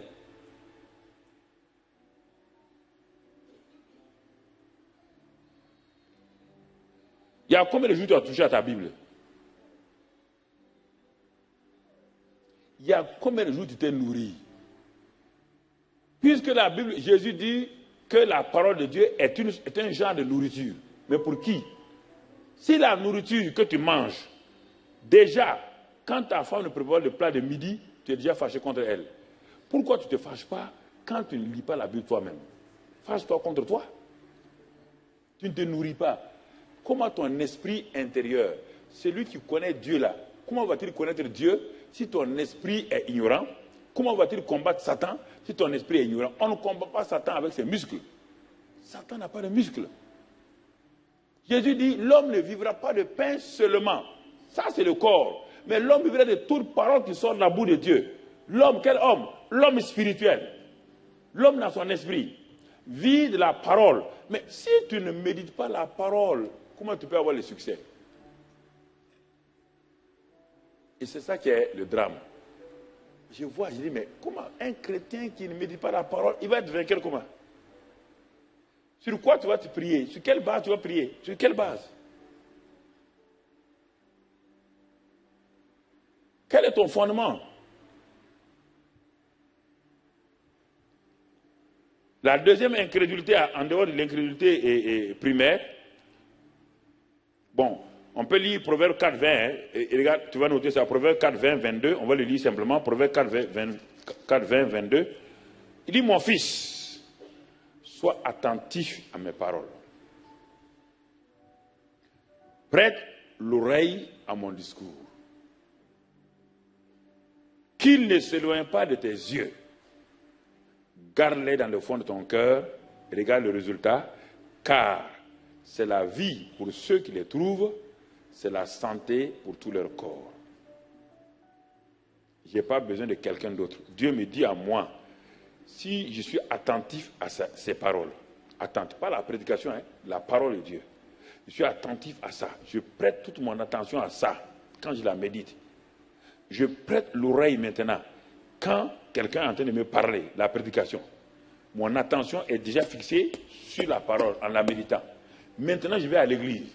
Je prête mes oreilles à ce que l'homme de Dieu me dit. Parce qu'en ce moment, mes oreilles entendent ce que l'homme de Dieu me dit. Ça vient confirmer ce que moi-même j'ai médité. Et ensuite, qu'il ne s'éloigne pas de tes yeux. Que mes yeux soient fixés, sur la parole et non pas sur les symptômes, et non pas sur les circonstances. Et je fais quoi? Je les garde au fond de mon cœur. Dieu me dit clairement, c'est la vie pour ceux qui le trouvent, c'est la santé pour tout leur corps. Alors, si tu n'as pas de relation avec la parole, la première chose, quand les gens viennent dans mon bureau pour prier, que je prie pour eux, je leur demande quelle est leur relation avec la parole. Ne vous aventurez pas à prier pour les gens sans leur demander ça. Ok, merci. Ah, merci. Ne vous aventurez pas à prier pour les gens, ils vont vous traiter d'incrédule. Vous n'allez pas réussir. Le gars est rentré dans ton bureau incrédule. Il s'assoit devant toi. Toi, tu crois que tu as l'onction. Ton onction ne peut rien faire devant un incrédule. Parce qu'il croit que tu es le féticheur, le marabout du village. Ou là-bas, on va, on croise quoi? Les bras, on donne 500 francs, on s'assoit, et puis il est assis, il fait kiri, kiri, kiri, kiri. Non, non, non, non. Non, non, non, ça c'est. Non, un pasteur n'est pas ça. Je préfère vous dire, il y a des nouveaux qui sont là, qui n'ont pas atteint, c'est pour vous aider, pour que vous ne vous pas dans tout Paris, chercher des gens. Vous devez trouver un pasteur comme ça, mais c'est du faux. D'abord, on donne la parole à celui qui est malade. Quelqu'un qui est malade, je ne prie pas pour quelqu'un qui est malade en disant je vais prier pour lui, il n'y aura rien. Je lui dis, est-ce que la parole de Dieu là, il croit ça? J'ouvre la parole, tous les passages, je lui donne des comprimés de guérison. Exode 15, 26, je suis l'Éternel qui te guérit. Exode 23, 25, je vais éloigner la maladie de toi. Et le psaume 107, verset 20, j'envoie ma parole pour les guérir. Le psaume 103, il nous guérit de toutes les maladies. Et je continue, et je vais dans beaucoup d'autres endroits. Donc, Ésaïe 53, verset 4, 5, 6, où il dit qu'il a pris nos infirmités. C'est par ses meurtrissures. Je continue Matthieu 8, 17. Ensuite, de 1 Pierre 2, 23, 24. Je prends toutes ces choses-là, 3 Jean 2, et je mets la foi, j'active la foi de la personne. Parce qu'on dit que si deux se mettent d'accord pour prier, Dieu répond. Mais lui n'est pas d'accord à la parole. Il vient me voir à moi et me croit que moi j'ai une puissance pour... Non, mais son incrédulité va empêcher. C'est pourquoi, frère, vos pasteurs font tout pour vous dire collez-vous à la parole. Ils sont là en train de prêcher la parole. Mais si un élève qui a un professeur, le meilleur professeur du monde, dans l'amphithéâtre, on lui enseigne tout, il refuse lui-même de faire une étude personnelle à la maison, il ne réussira à aucun de ses examens. Il est impossible de prendre simplement, de s'asseoir là, les bras croisés, d'écouter un professeur et d'aller passer son baccalauréat, sans étudier. Je préfère vous parler, et je crois qu'il faut que vous soyez courageux et que vous voyez ça. Ces hommes-là, ils passent leur temps 2 heures, 3 heures en train de crier à Dieu. Ils sont à genoux en train de pleurer, crier à Dieu. Ils lisent la Bible. Ils sortent de là pour venir vous donner ça. Maintenant, ayez l'obligeance et l'honneur et appliquez la loi d'honneur. Retirez-vous. Si cet homme-là, il laisse sa femme, ses enfants, il crie pour nous, ce qu'il m'a donné là, je vais aller m'asseoir. Je prends un temps. Je cherche un temps. Il y a un temps toujours. Au lieu de perdre mon temps à la télé, je vais prendre 1 heure. Je me discipline. Ce que le pasteur a donné le dimanche, je me discipline. Et je regarde. Pour manger la parole qu'il a donnée. Pour dévorer la parole. Et me mettre à genoux et prier sur cette parole-là. Alors je vais voir que ma vie commence à s'épanouir. Ma vie commence à grandir. Ma vie commence à aller de l'avant. Et quand je viens, je deviens une aide du pasteur. Parce qu'en ce moment-là, il y a une communion entre le pasteur et moi. Ce qu'il a donné, moi je l'ai digéré. Et quand je viens, je m'attends à eux. Donc il y a une corrélation entre lui et moi. Quand je prêche, alors quand il prêche maintenant, il voit des gens qui, effectivement, des gens qui sont nourris. Et ça encourage le pasteur. C'est pourquoi quand je prêche, je regarde le visage des gens. Pourquoi? Le visage des gens ne ment jamais. Jamais. Vos yeux ne mentent jamais. Si vous n'avez pas mangé la parole de Dieu, vous ne pouvez pas. C'est quand on vous parle, vous semblez comme si quelque chose de nouveau. Non. Quand vous la mangez, vous voyez, et quand quelqu'un a mangé, quelqu'un a faim, tu le sais. Quelqu'un n'a même mangé, tu le vois déjà, quand il a mangé. Il est content. Mais quelqu'un qui ne mange pas la parole de Dieu, il est tout le temps négatif. Ah oui, mais vraiment, on nous fatigue ici, on ne sait pas, mais tout le temps, quand on va prier pour nous, ce n'est pas la prière qui est importante d'abord. Ce qui est important, c'est la parole. Et la présence du Saint-Esprit en vous. L'homme de Dieu s'échine à vous communiquer la foi. C'est cela. Donc, tu vois, qu'est-ce qu'il fait? C'est sur incrédulité primaire, incrédulité secondaire, ce qu'on appelle la mauvaise doctrine. C'est la deuxième source d'incrédulité. Après l'incrédulité primaire, l'incrédulité qui vient de la mauvaise doctrine. Quand Paul est arrivé à Bérée, Paul a dit que Jésus-Christ de Nazareth qui est venu sur la terre, c'est lui le Christ. Les Béréens ont dit non, ce n'est pas vrai. On avait déjà saturé les Béréens en disant que Jésus était un faux prophète, était le faux Messie. Mauvaise doctrine. Qu'est-ce que Paul a fait? Paul a fait des miracles. Il n'a pas fait des miracles devant les Béréens. Non. Paul n'a pas dit, bon, je vais guérir quelqu'un et vous allez croire. Non, non, non. Paul sait que même s'il guérit quelqu'un, personne ne croira. Parce qu'on a mis dans leur tête que Jésus-Christ qui est venu là, c'est le faux Messie. Ce n'est pas le vrai Messie. Et Paul étant un docteur, il était un docteur, il a le Saint-Esprit, qu'est-ce qu'il a fait? Il a fait asseoir les Béréens et il a ouvert les essais d'écriture. Point par point, de Genèse 3, 15, où il est dit que la portée de la femme écrasera la tête. Il est parti de là-bas. Il n'est pas dans tous les livres. Dans les livres, tous les livres de l'Ancien Testament, de l'Exode, l'agneau qui a versé son sang, c'est le symbole de qui? Ils ont dit c'est le Messie. Ah oui, là on sait. C'est le symbole du Messie. Il a continué avec eux. Il est allé à Ésaïe 53. Ils ont dit, mais ça, on parle de qui? On parle du Messie qui va venir. Il n'est pas dans Michée. On parle de qui? Il dit, oui, il doit naître à Nazareth. Donc, il a pris tous les passages, chaque livre de la Bible. Il a pris chaque livre de la Bible, de l'Ancien Testament. Il a pris ça, et quand il est arrivé à Malachie, il a dit, mais je vous dis maintenant que Jésus qui est venu là, c'est tout ça qu'il a fait. Il est né là, il est né là. Les Béréens ont levé le chapeau. Vous le trouvez dans Acte 17, verset 10 à 12. Les Béréens sont sortis de leur mauvaise doctrine, de leur fausse doctrine. La mauvaise doctrine des pharisiens. Matthieu 12. Les pharisiens avaient une mauvaise doctrine. Les pharisiens avaient, parce que vous pouvez être dans l'église, les pharisiens sont des croyants, hein, mais ils avaient une mauvaise doctrine concernant Jésus. Il y a beaucoup d'anciens musulmans qui sont là, qui sont dans le monde chrétien. Leur problème, Jésus est un prophète. Jésus n'est pas un prophète. Il est le prophète des prophètes, mais il est le Fils de Dieu. Je n'ai jamais eu de problème avec ça en tant qu'ancien musulman. Je n'ai jamais eu de problème. Parce que j'ai eu la révélation claire et nette qu'il n'est pas un simple prophète. Il n'est pas Nabila Issa. Il est Jésus-Christ, le Fils de Dieu. Mais les pharisiens avaient une mauvaise doctrine concernant Jésus. Matthieu 12 et au verset 24. Matthieu 12, verset 24. Voilà ce qu'ils ont dit. Les pharisiens ayant entendu cela dire, cet homme ne chasse les démons que par Belzébul, prince des démons. Vous voyez la mauvaise doctrine? Ils ont dit non, non, Jésus n'est pas le Messie. Il a un pouvoir de chasser les démons, mais la source de son pouvoir, c'est le prince des démons. Alors, d'où venez-vous? Quelle est votre source? Quelle est d'où venez-vous? Quel est votre départ? Puisque, écoute-moi mon frère, tu dis moi je viens à l'église, simplement je viens à l'église parce que vraiment à ICC on prêche bien, vraiment on est bien nourri et tout. Mais rien ne change dans ta vie. Tu ne crois pas au miracle. Non, non, on n'a pas besoin de ça. Si tu dis que tu n'as pas besoin de miracle, tu es de fausse doctrine, tu es un hérétique.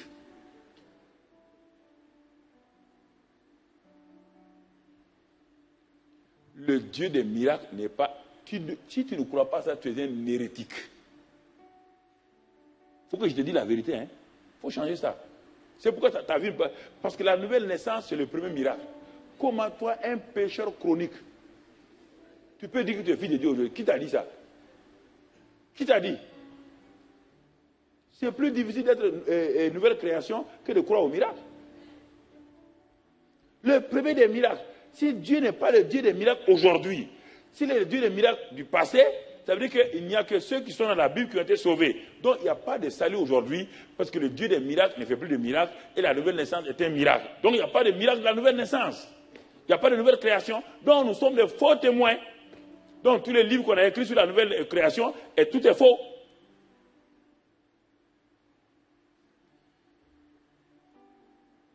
Il faut changer. Il faut changer, hein. Non, non, moi je viens ici, je n'ai pas besoin de miracle. Bon, le pasteur prêche bien, il prie bien, on chante bien. Non, non, non, non, mon ami. Ici, c'est une église du miraculeux. Ah ouais. C'est pas une église pour faire du bien aux gens, hein. Non, non, non. Si c'était une église pour faire du bien aux gens, moi je ne pars pas là-bas. Quand je rentre quelque part, je sens d'abord l'atmosphère du miraculeux. Je sens l'atmosphère de gloire. C'est pourquoi j'ai mes pieds. Ceux qui me disent clairement qu'ils ne croient pas que Jésus fait des miracles et le temps des miracles est fini, je leur dis au revoir. On n'a rien, on n'a pas de corrélation. Le coefficient de corrélation est égal à 0, mon frère. Le temps des miracles est passé. Le Dieu des miracles. Et ceux qui disent, regardez, mauvaise doctrine. Ah oui, votre affaire de prospérité là. Moi, ça vient du diable. Hein. L'affaire de prospérité là. Ah, tout le temps prospérité, prospérité. Pourquoi ils ne prêchent même pas que vraiment Dieu nous aime, que Dieu nous aime déjà, il n'y a pas de problème. L'affaire de prospérité là, est-ce qu'on ne va pas laisser ça tranquille? Quand même, c'est trop. On prêche ça trop. Tu as un problème. Tu as un problème. Il n'y a pas de dire tu prends ça, tu laisses ça. Il n'y a pas ça, il n'y a pas de choix. Il n'y a pas de choix, frère. Il n'y a pas de choix. Dieu ne guérit plus aujourd'hui. Si Dieu ne guérit pas aujourd'hui, des situations sont là, les hôpitaux ont abandonné des gens, plein de gens. Les hôpitaux disent venez prendre votre malade, on ne peut plus rien. Si Dieu ne guérit pas, donc en ce moment-là, toi en tant que chrétien, tu ne donnes pas l'espérance à ce malade-là. Donc tu dis à ce malade-là, tu es fait pour mourir. Qui t'a dit ça? Il faut développer ces pensées-là.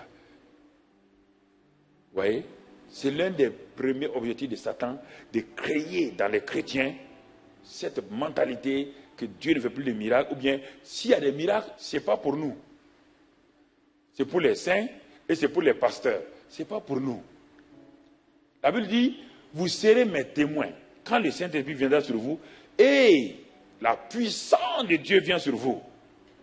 Mais j'ai commencé en tant qu'un simple témoin, j'étais assis comme vous, là dans l'église, et j'ai commencé à voir des miracles. Pourquoi? J'ai cru ce que Dieu dit. Je ne me suis jamais séparé de ma Bible, frère. Ne vous séparez pas de votre Bible. Ce que le pasteur a dit, allez vérifier à la maison et ajoutez vous-même, lisez, relisez, commencez à prier et vous allez voir comment Dieu va vous aider.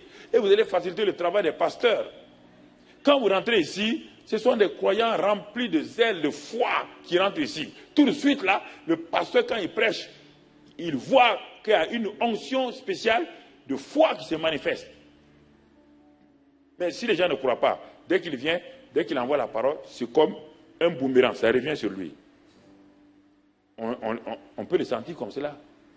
Donc c'est pourquoi je vais vous aider. Aujourd'hui, on ne peut pas chasser les démons. On ne peut pas chasser les démons. Donc on vient de fermer la porte à tous ceux qui ont des problèmes. Tous ceux qui ont le démon là, on leur ferme la porte. Non, vous savez, on doit être une église bien, on ne doit pas laisser les démons. Mais en ce moment-là, Satan est rusé. Et en Amérique, il y a beaucoup de livres de chants où on a enlevé le sang de Jésus. On dit non, ça fait peur aux enfants. Et puis comme il y a des hommes d'affaires qui viennent chez nous là, il faut enlever le sang de Jésus. Ils ont enlevé tous les chants, c'est sauvage. Le sang de Jésus, ah non, c'est russe, c'est pas bon. Mais le sang de Jésus, mon frère, tu es buffeté de Satan. Il te croque et il te mange. Et puis il laisse les os là pour ses petits démons. Ce n'est pas amusement, hein? Ça, ce n'est pas question d'intellectuel ou quoi. Si tu ne crois pas à ça, au sang de Jésus là, la Bible te dit dans Apocalypse 12, verset 1, nous l'avons vaincu pas au moyen de quoi? Du sang et de la parole qui proclame le sang là. C'est ça qui donne la victoire. La bouche est faite pour catapulter ta destinée. Tu dois parler de ça. Satan, tu peux m'avoir, le sang de Christ est sur moi. Je suis enveloppé du sang de Christ Jésus. J'ai une myriade du sang de Christ autour de moi. Il faut refuser cette mentalité de laisser aller, de peur qu'on met les candidatons. Ah oui, mais votre pasteur là, il prêche comme ça. Refusez. Refusez. Notre pasteur est un excellent homme. Un point, c'est tout. Ne vous asseyez, quand vous allez chez quelqu'un, il est en train de commencer à dénigrer votre église, votre pasteur, il faut lui dire au revoir. Il ne faut même pas hésiter, il faut lui dire au revoir.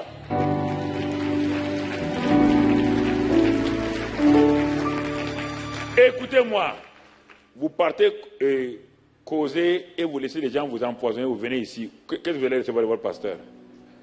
Je vais vous dire la vérité là. Si vous avez laissé quelqu'un mal parler contre votre pasteur, et vous avez dit, ah c'est vrai, hein? On dirait, je n'ai pas pensé à ça, mais on dirait que c'est vrai. Hein? Si tu viens le dimanche ici là, tu ne recevras rien. Tu ne recevras rien.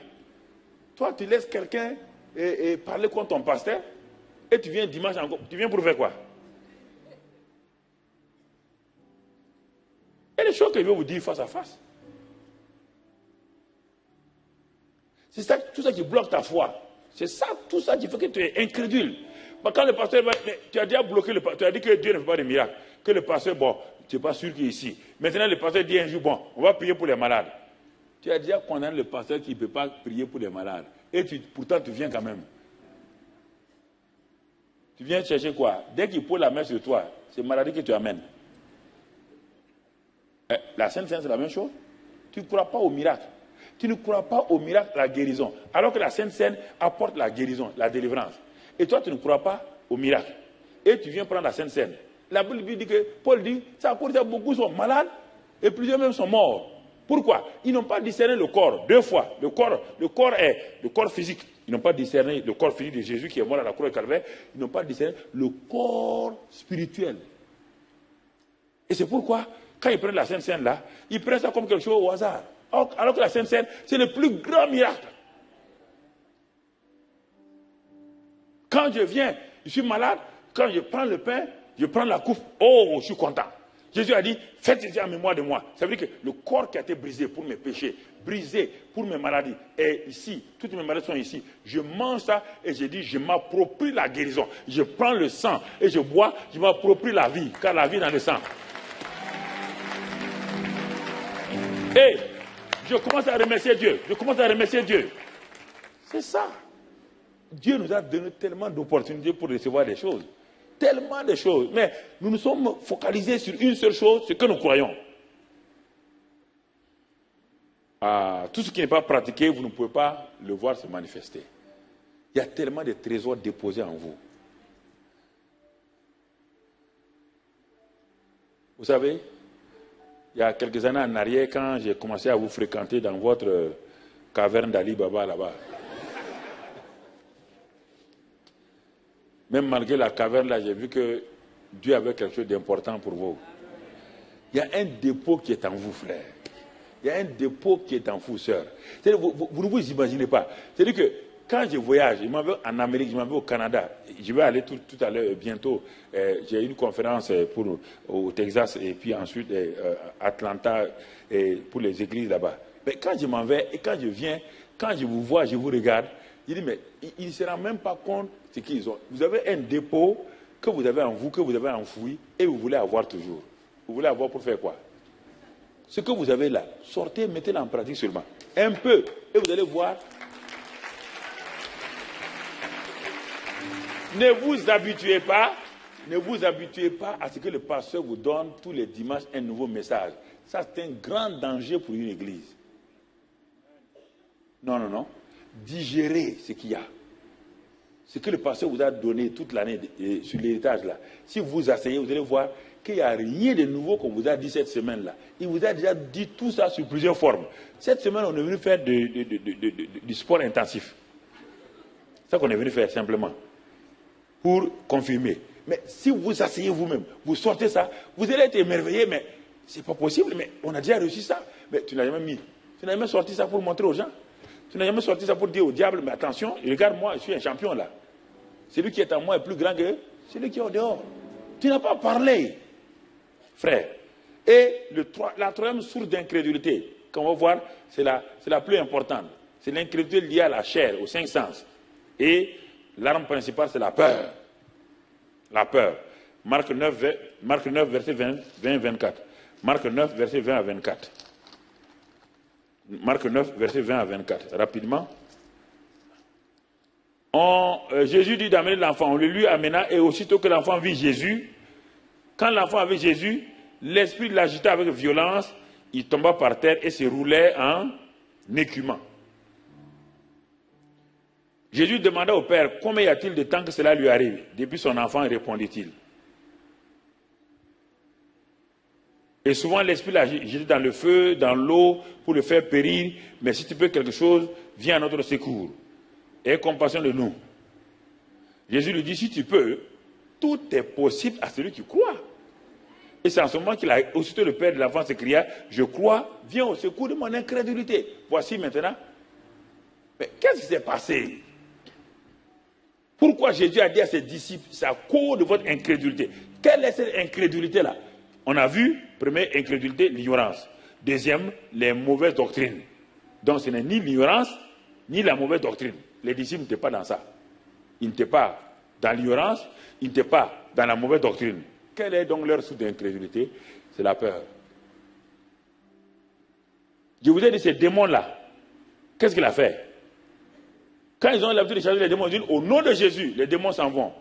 Mais voici un cas. Mais si vous n'avez jamais vu ça, ce que je vous ai dit là, vous ne croyez pas.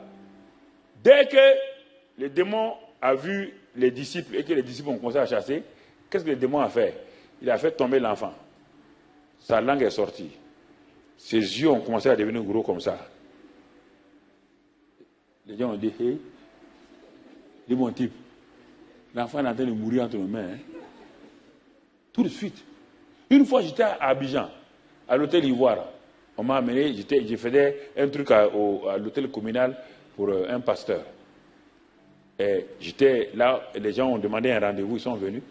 En ce temps, je recevais beaucoup les gens, parce qu'on croyait qu'on doit recevoir tout le monde, parce on croit qu'on est les champions. Sans nous, Dieu nous a enseigné ça, qu'il faut faire attention. Dans la chambre d'hôtel Ivoire, là, deuxième tour, là, et là-bas, 15 minutes encore, merci. C'est bon. Et tout de suite, j'ai dit à la dame, j'étais avec mes collègues, il dit, mais madame, asseyez-vous. Une dame très intellectuelle, avec tout ce qu'il faut. Bien habillée, maquillée. Elle s'est assise. Il dit, mais qu'est-ce que vous avez? Il dit, non, vous savez, pasteur, quand vous savez, j'ai presque 40 ans, je n'allais pas me marier. Quand je suis fiancé à quelqu'un, la personne disparaît sans problème. Alors je lui ai dit, bon, attendez, ne parlez plus, je vais vous dire ce que vous avez. Il dit, vous habitez, et le Saint-Esprit a comment parlé, vous habitez près de la mer, vers Grand Bassam et tout. Elle dit, ah, comment vous avez su? Il dit, non, ensuite, c'est pas fini. Toutes vos sœurs qui se sont mariées sont revenues à la maison. Elle dit, mais pas comment vous avez su? Il dit, mais le Saint-Esprit parle. Il dit, je vais vous dire votre vie. Ça m'arrive, et quand c'est comme ça, j'ai dit la chose avec clarté. Il dit, maintenant, vous allez voir que vous avez un problème. Il y a un esprit terrible qui vous suit, qui chasse tous les garçons. Ces garçons ne vous ont jamais dit pourquoi ils vous ont quitté. Parce que cet esprit les harcèle la nuit, pas des rêves terribles, ils ont peur de vous. Elle dit, c'est pourquoi quand je leur demande, mais pourquoi on n'a pas fait de bagarre, vous allez, ils ont dit, non, c'est bon. Qui est vous? Quelqu'un qui vient te fouetter la nuit, il dit que tu as pris sa femme, tu as un problème. Il dit, vous attendez, puis vous semblez ne pas croire, c'est une grande intellectuelle, une grande qui était patronne. Il dit, attendez, asseyez-vous, et c'est assis sur une chaise. Heureusement que j'ai ouvert la porte de la chambre d'hôtel. Pas faire des choses comme ça en fermant la porte. Hein? Okay. Faut bien ouvrir la porte. Quand je dis au nom de Christ Jésus, esprit maintenant de mort, je te commande. Hey! Elle est devenue raide comme ça. Elle a tendu ses deux pieds comme ça devant. Elle a sorti sa langue. Et sa langue partait. Elle s'étouffait. Ses yeux la sortaient. Elle était en train de mourir là. J'ai dit non. En ce temps, il ne faut pas regarder. Si tu regardes sa langue, ses yeux et tout, mon frère, tu vas dire, oh Dieu.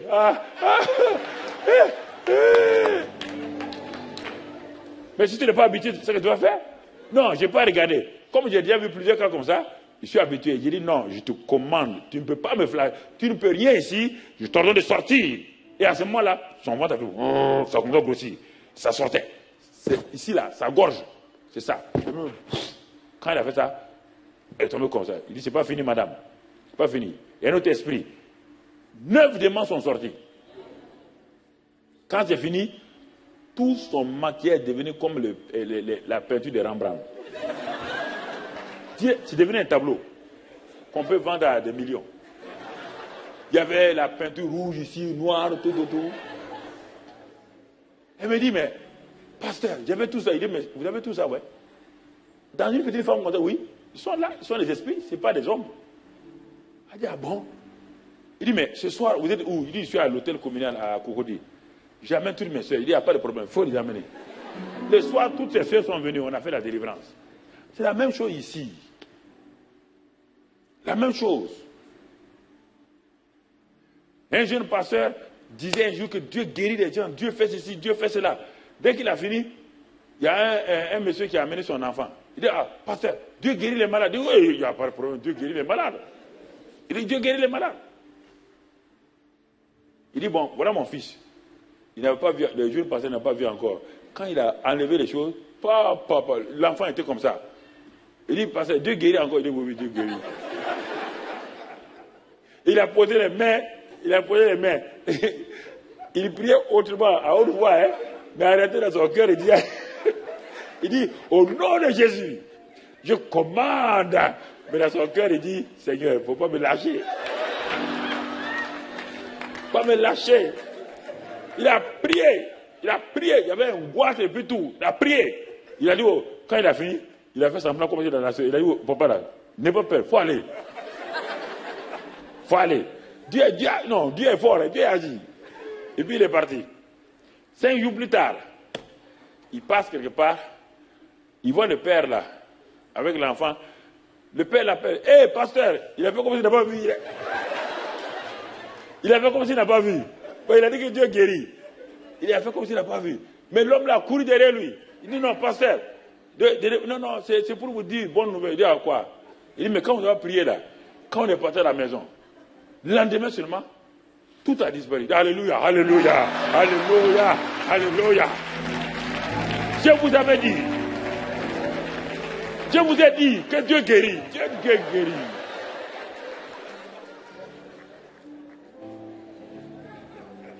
La peur, mon frère, la peur est terrible.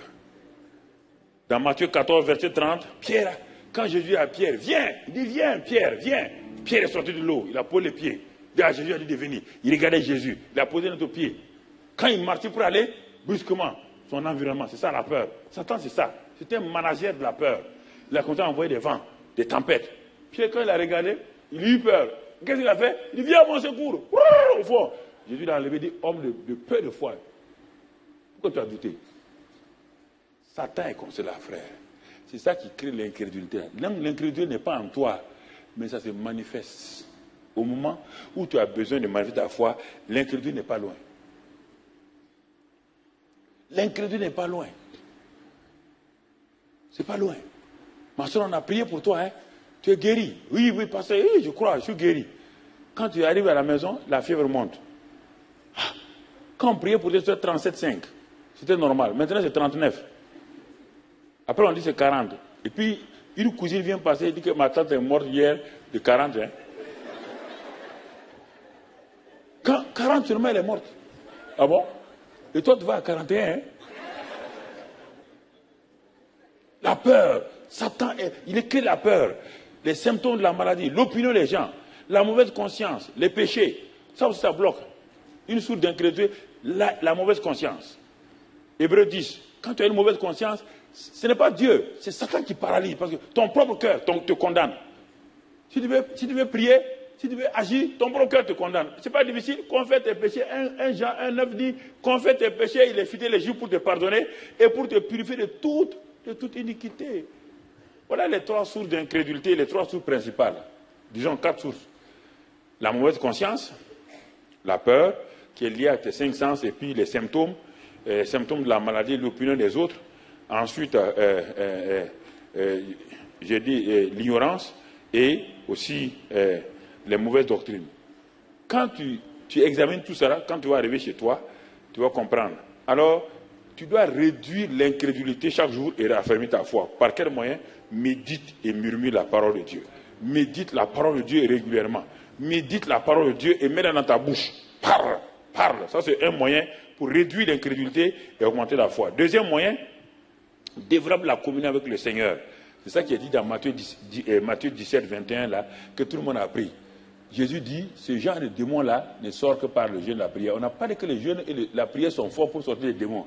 C'est-à-dire, ce genre de démons-là, pour les affronter, il faut être sûr, sort de la présence de Dieu après avoir communié avec lui. C'est ça que ça veut dire. Parce qu'avant que Élie n'ait affronté Akab, il est dans la présence de Dieu. Dieu lui a dit, Élie, sors maintenant, va dire à Akab que tu fermes le ciel pendant 3 ans et demi. Tu comprends ça que ça veut dire simplement? Parce qu'il a communié d'abord avec Dieu, il a reçu une parole de Dieu, il est parti. Il dit, ce genre de démon-là, si tu ne te prépares pas bien par le jeûne et la prière, quand ils vont commencer à se manifester, la peur vient en toi. Élie ne pouvait pas aller devant Akab sans une préparation. Donc, première chose, tu médites la parole, tu la murmures régulièrement, tu la proclames, tu développes ta communion avec le Saint-Esprit par le jeûne et la prière. Le jeûne et la prière, c'est ce que Jésus a répondu ici. On n'a pas dit que le jeûne et la prière peut chasser les démons. Il n'y aurait même plus de démons sur la terre. Toutes les religions jeûnent et prient. Il n'y a plus de démons. C'est la préparation avec le Seigneur. La préparation. Et puis, prie régulièrement en esprit. Prie en langue. Les chrétiens prient 2 minutes, 1 minute. Non, ça n'édifie personne. Il dit, celui qui prie en langue s'édifie. Il faut prier 1 heure, 2 heures, 3 heures. Prie, va quelque part, prie chaque matin. Enferme-toi quelque part, prie. Pour ne pas t'essouffler, ne crie pas. Prie en langue. Prie en langue. Prie en langue. Prie en langue. Ton homme intérieur est édifié. Si tu es dans ta voiture, tu vas au service. Les bouchons, au lieu que les gens disent merde et autres, ces mots-là, excusez-moi, toi tu parles en langue. Parle en langue, parle en langue. Vous avez des très bonnes cassettes, mets la cassette du pasteur, mets les cassettes de prière, la mets ça et puis parle en langue. Ne regarde pas quand les gens sont arrêtés, chacun veut pim pim pim pim pim pim, toi tu parle en langue, parle en langue, parle en langue. Ne laisse pas les gens te maltraiter derrière avec leur manière. Et ne fais pas comme eux, ne sonne pas. Parle en langue, parle en langue. Et quand tu as fini de parler en langue, agis. Agis régulièrement sur la base de la parole et affermis ta foi. Agis. Il faut tout le temps agir. C'est ça que j'ai commencé quand j'étais jeune chrétien. J'agissais. J'ai échoué, mais j'ai agi. Mais j'ai appris dans l'action à fortifier ma foi. Personne ne peut devenir champion du monde, monter sur la marche d'honneur sans avoir entraîné sa foi. Personne ne peut le faire. Alors mon frère, ma soeur, il faut entraîner votre foi. Il faut entraîner votre foi régulièrement. Et quand vous entraînez votre foi régulièrement, vous allez voir la grâce et la main de Dieu sur vous. Et la puissance de Dieu va se manifester et votre foi sera affermie et vous sortez de l'incrédulité. Mais dans chaque cas, l'incrédulité est présente. Ce n'est pas une fois pour toutes, hein. Elle se présente devant chaque cas, devant chaque situation. Devant chaque cas, fais la même chose et tu verras la grâce de Dieu. Prions le Seigneur. Père, nous te remercions ce matin pour ce temps que tu nous as donné de communier ensemble. Seigneur, comment reconnaître l'incrédulité et comment la combattre. Comment elle se manifeste. Donne-nous, à chacun d'entre nous, de prendre cela et de pouvoir méditer ces choses-là profondément tout seul ou avec sa famille et de prendre action et de marcher selon ta volonté. Que toute la gloire te soit donnée, Père, au nom de Christ Jésus. Amen. Que le Seigneur vous bénisse abondamment.